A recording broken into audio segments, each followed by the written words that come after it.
Je m'appelle Jacques Lévy, je suis géographe et urbaniste. Je me considère aussi comme un chercheur dans les sciences sociales de l'espace parce que je pense qu'il y a une maison commune des sciences sociales, que l'ensemble des sciences sociales est une seule discipline avec différentes dimensions dont le spatial, dont je m'occupe particulièrement. Je suis plutôt théoricien, mais dans ce domaine, comme peut-être dans beaucoup de domaines des sciences sociales, la relation entre la théorie et la pratique n'est pas du tout la même que dans les sciences de la nature. En fait, on peut être théoricien et très proche de la pratique et inversement. Personnellement, j'ai beaucoup appris des urbanistes opérationnels et je pense que beaucoup de théories approchent de la pratique plutôt que n'en éloignent. C'est pour ça que je me considère à la fois comme géographe et urbaniste.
Nous sommes au bord d'une rivière qui s'appelle Cheonggyecheon. C'est une petite rivière qui serpente à partir du centre de Séoul vers la périphérie. Séoul est une ville, très grande ville du monde, une agglomération de 25 millions d'habitants et c'est la capitale de la Corée du Sud.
Pour expliquer comment j'ai rencontré ce lieu, il faut que je fasse un petit détour par une méthode que j'utilise pour explorer les grandes villes du monde. Ça fait assez longtemps, mais de façon plus explicite depuis une quinzaine d'années, que j'ai mis au point une espèce de protocole pour comprendre comment fonctionnent, du point de vue qui est le mien, c'est-à-dire de l'espace, de l'urbanité, les grandes villes du monde, en particulier les très grandes villes, les 35 villes de plus de 10 millions d'habitants qui existent actuellement dans le monde. Donc je me suis donné 3 principes. Le premier principe, c'est une règle consistant à traverser, si possible, par plusieurs axes, de part en part, l'agglomération, et avec une métrique, c'est-à-dire une manière de me déplacer, qui soit la même tout le temps, et celle que j'ai trouvée la plus efficace, c'est la métrique pédestre, la marche à pied. Le deuxième principe, c'est l'arbitraire, c'est-à-dire je choisis quelques axes, sans être exhaustif, parce que ça ne serait pas possible, mais je me dis que ça va peut-être fonctionner, en tout cas je vais découvrir des choses de cette façon. Et puis le troisième principe, c'est l'aléatoire, c'est le fait que je me laisse déranger par des choses que je rencontre, tout cela pouvant être résumé par la notion de sérendipité. Donc cette manière de faire m'a conduit, quand j'étais à Séoul en 2006 pour la première fois, à tomber tout à fait par hasard sur cet endroit. Cette rivière venait d'être aménagée et en me promenant dans le centre de Séoul, je suis tombé ici et ça a été un choc assez important et c'est pour ça que nous sommes ici aujourd'hui.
Il est important pour plusieurs raisons très fortes. En fait, cette rivière a une longue histoire. C'est une petite rivière qui serpentait dans ce qui était pendant longtemps la périphérie de Séoul, parce qu'il faut se souvenir qu'au début du XXe siècle, Séoul avait moins de 300 000 habitants. Elle en a aujourd'hui 25 millions.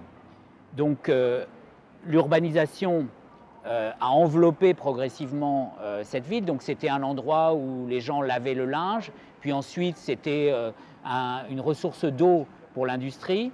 La pollution de la rivière a été de plus en plus importante.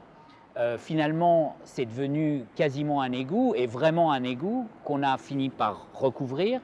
Et puis par-dessus, on a monté un viaduc pour une voie rapide.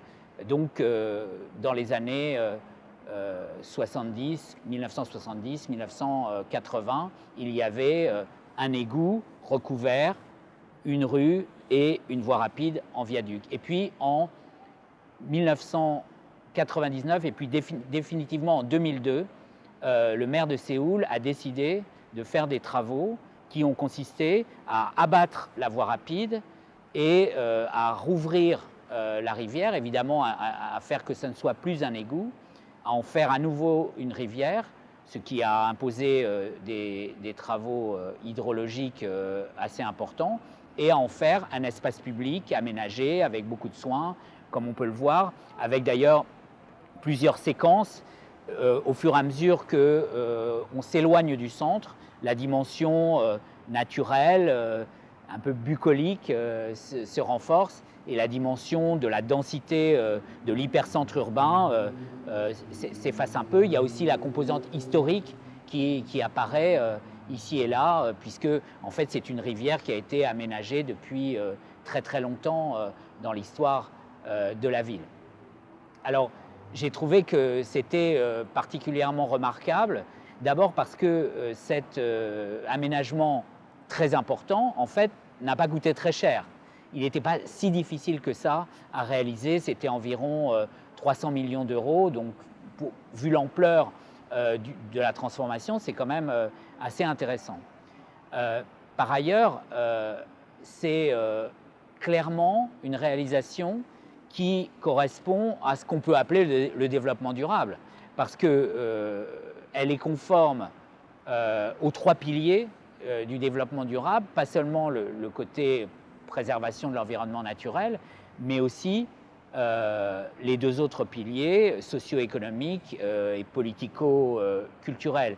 Et on voit bien avec cet exemple que ces 3 piliers du développement durable ne sont pas contradictoires entre eux, mais plutôt complémentaires, plutôt 3 manières en fait de voir la même chose, parce que, alors du point de vue de la nature, c'est évident qu'on a gagné de façon très spectaculaire, du point de vue de l'eau, c'est assez clair, du point de vue de l'air, parce qu'on a supprimé une grande part de la pollution qui était liée au trafic sur la voie rapide, du point de vue de la biodiversité qui a considérablement augmenté, et enfin du point de vue du sol, puisqu'on a diminué l'artificialisation des sols. Mais c'est aussi une très belle injection d'urbanité, très belle augmentation de l'intensité urbaine, et donc on voit très bien avec ce cas d'étude qu'on peut augmenter l'intensité de la ville, de l'urbanité, tout en améliorant la préservation de l'environnement naturel.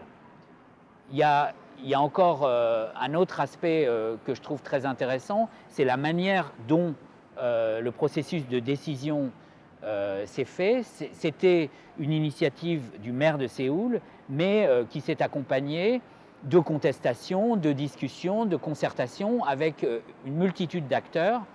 Et ça a commencé par du dissensus, comme souvent les grands projets d'urbanisme, pour finalement aboutir à un consensus très large. Et aujourd'hui, plus personne ne conteste que ce projet est vraiment intéressant et vraiment utile.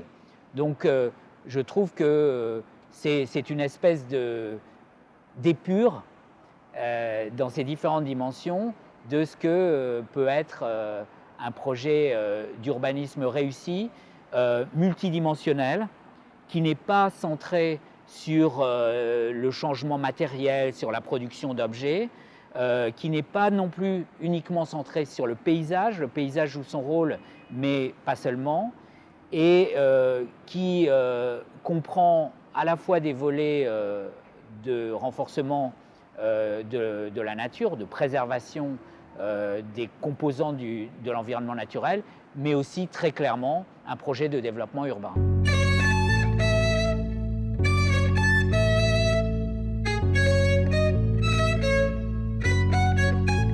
Il m'a changé d'abord donc par la surprise qu'il a représentée, et de ce point de vue-là, c'était une confirmation éclatante qui m'a fait beaucoup plaisir de la méthode dont j'ai parlé il y a quelques instants. Est-ce que j'aurais pu trouver ce lieu autrement que par hasard, autrement qu'en suivant le protocole dont j'ai parlé? Sans doute. En 2006, il s'était déjà passé 1 an depuis la réalisation finale, l'achèvement de ce projet.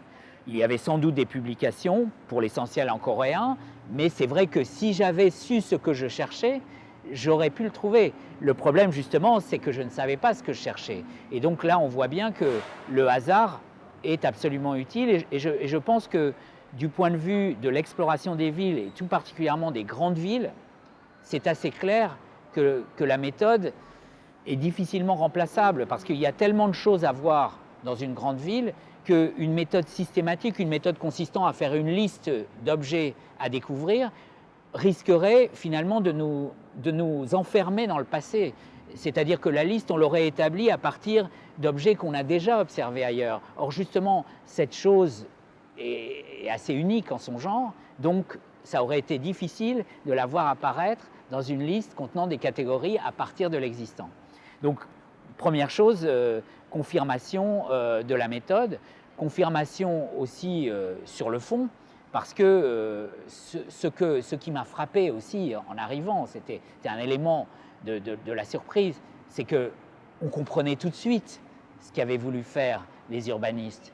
Il y avait une lisibilité du projet, de l'objectif, du langage utilisé, qui était pour moi parfaite, sans avoir eu besoin de discuter avec les responsables. D'ailleurs, un élément de ma méthode d'exploration des villes, c'est justement de ne pas travailler avec les experts parce que j'essaye de me situer sur le plan des liens faibles qui caractérisent l'urbanité. Et donc, je suis venu à Séoul, non pas pour discuter avec mes collègues, mais pour m'immerger dans la ville telle qu'elle est. Donc, cette lisibilité, je la trouvais intéressante parce qu'elle éclairait, elle confortait, c'est peut-être depuis ce moment-là d'ailleurs que je dis les choses de cette façon, il y a une universalité des enjeux de l'urbain, de l'urbanité, de l'urbanisme. C'est-à-dire que partout dans le monde, les urbanistes ou les acteurs urbains discutent de la même chose, ont plus ou moins la même chose en tête.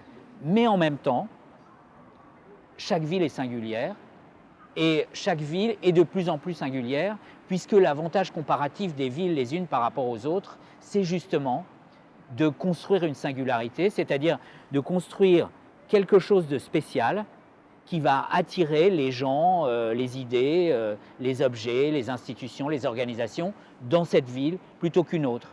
Et donc, Cheonggyecheon, ça n'existe qu'à Séoul, alors qu'en même temps, on peut dire que c'est un superbe exemple générique des problèmes et des solutions qui peuvent se présenter dans les grandes villes contemporaines. Donc, ce dialogue entre universel et singulier, que je trouve personnellement beaucoup plus riche que le couple traditionnel du positivisme général particulier. Donc ce dialogue universel-singulier, moi j'ai trouvé qu'il avait une superbe expression dans ce lieu.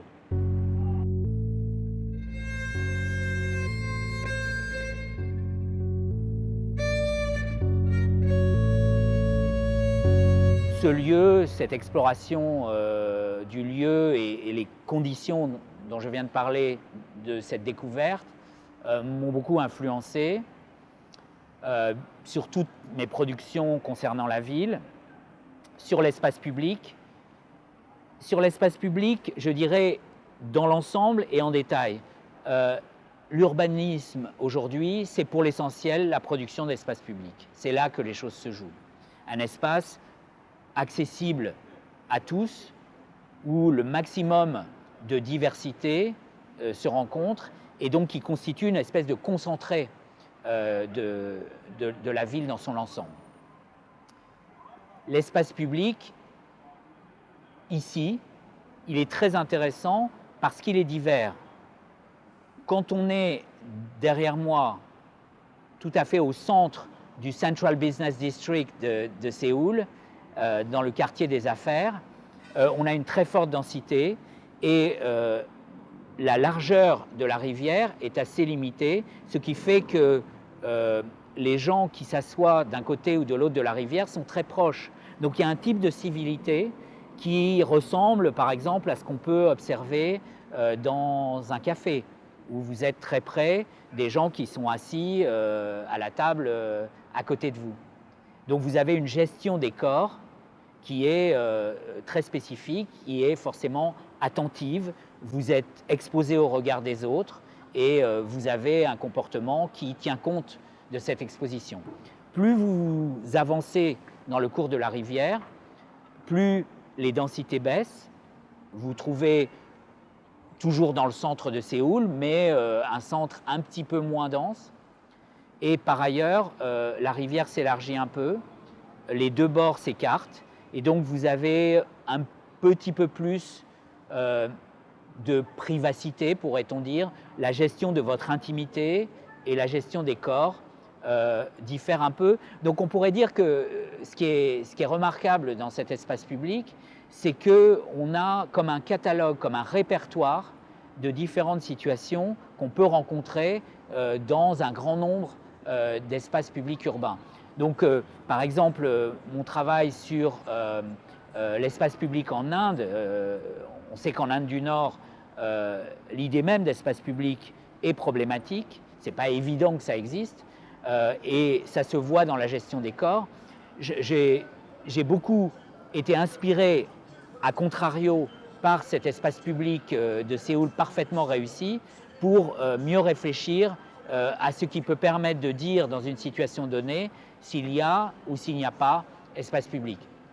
Un autre domaine où l'exploration de ce lieu m'a influencé, c'est à propos de la mondialisation. Parce que, comme je l'ai dit, la relation singulier-universel, elle est très forte dans ce lieu, et dans le livre collectif que j'ai dirigé, qui s'appelle L'invention du monde, nous avons été très sensibles à ce couple, comment l'élargissement de la mondialisation, l'intensification de la mondialisation n'est pas du tout pour l'essentiel un processus destructeur des singularités des lieux, mais producteur de nouvelles singularités, évidemment pas les mêmes que celles qui existaient avant, on le voit très bien ici, mais très fortes. Ce qui veut dire que voilà un lieu du monde, voilà un lieu d'une ville elle-même mondiale, mondialisante, plus que mondialisée d'ailleurs. Elle exporte, voilà. Aujourd'hui, ce lieu, c'est, je crois, le deuxième lieu le plus attractif pour les touristes. Donc on peut venir à Séoul pour voir Cheonggyecheon.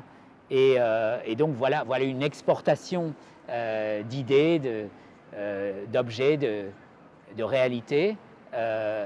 Donc Séoul est mondialisante, et Séoul est mondialisante, donc influence le monde en étant singulière, en étant Séoul et rien d'autre que Séoul. Donc dans ce domaine-là aussi, j'ai été très influencé par l'exploration de ce lieu.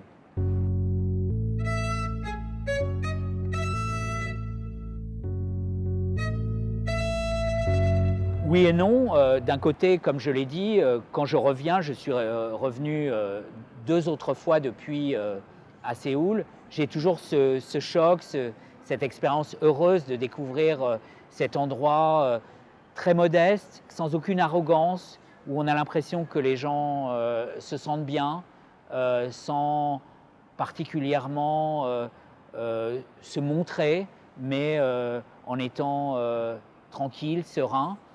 Donc ça me fait toujours le même effet, ça me change toujours d'une certaine façon. En même temps, je sais que d'autres expériences comparables ont été menées ailleurs, dans d'autres villes, à Shanghai, à New York, à Paris, à Lyon, à Séoul même. Donc il y a une espèce de banalisation relative de cette expérience. Et puis en même temps, je me rends compte que ce genre de projet très réussi, c'est une petite goutte d'eau dans la mer. Je travaille sur un projet qui s'appelle Postcar World. Évidemment, ce genre de projet contribue à un monde post-automobile, mais contribue faiblement. Il y a tellement d'autres choses à faire. Alors je dirais que quand j'ai découvert ce lieu, j'ai trouvé que c'était possible parce que c'était nécessaire. Il fallait faire ce genre de choses. Aujourd'hui, je dirais que c'est nécessaire, ici et ailleurs, parce que c'est possible.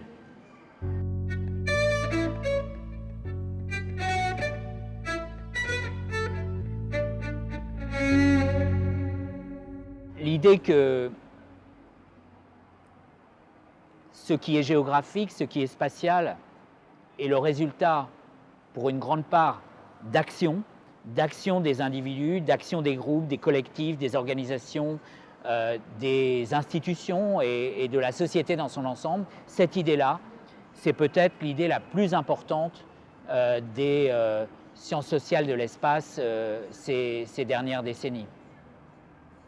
Quand nous regardons l'espace autour de nous, nous pouvons avoir l'impression qu'il est là depuis toujours, que nous n'avons aucune prise sur lui, qu'il est d'une certaine façon un fait de nature. Il a toujours existé, il existera toujours, et ce que nous pouvons y faire n'a aucune prise sur lui. Mais en fait, c'est une erreur. Et justement, ce lieu nous montre que c'est bien une action humaine récente, une action humaine déterminée, qui a permis que cet espace, qui paraît maintenant bien établi, existe. D'où l'idée d'une triade de notions qui me paraît aujourd'hui essentielle pour aborder le social en général et particulièrement le spatial, environnement, acteurs, objets. Et entre les acteurs qui agissent aussi à travers les objets et les environnements, on peut considérer que s'installe une espèce de symétrie. Les environnements préfigurent les possibilités qu'ont les acteurs d'agir, mais en même temps, les acteurs ont une capacité de transformation des environnements, au point que d'ailleurs, ils peuvent détruire les environnements. Et c'est là qu'on rencontre une notion qui s'applique, à mon avis, très très bien à ce lieu, qui est la notion d'habiter. L'habiter, c'est un point d'équilibre entre la puissance des environnements et la force agissante des acteurs. Pendant des décennies, cette rivière n'a pas été habitée. Elle a été un environnement qui était progressivement détruit par l'action humaine. Et puis un jour, on a décidé qu'elle valait la peine d'être transformée pour que cet équilibre entre acteurs et environnement puisse être établi. Ce qui veut dire que habiter n'est pas une condition. Ce n'est pas quelque chose qui serait propre à l'espèce humaine. On peut ne pas habiter le monde. Et on peut ne pas cohabiter dans le monde, c'est-à-dire ne pas coordonner en tant qu'acteur ces actions pour faire que le monde puisse être habité. Mais ce que nous pose cet endroit, avant même d'être un lieu, c'est avons-nous envie de transformer le monde pour le rendre habitable aux autres et à nous-mêmes parmi eux. Et la réponse à la fois modeste et très forte que donne ce lieu, c'est possible, si on le veut.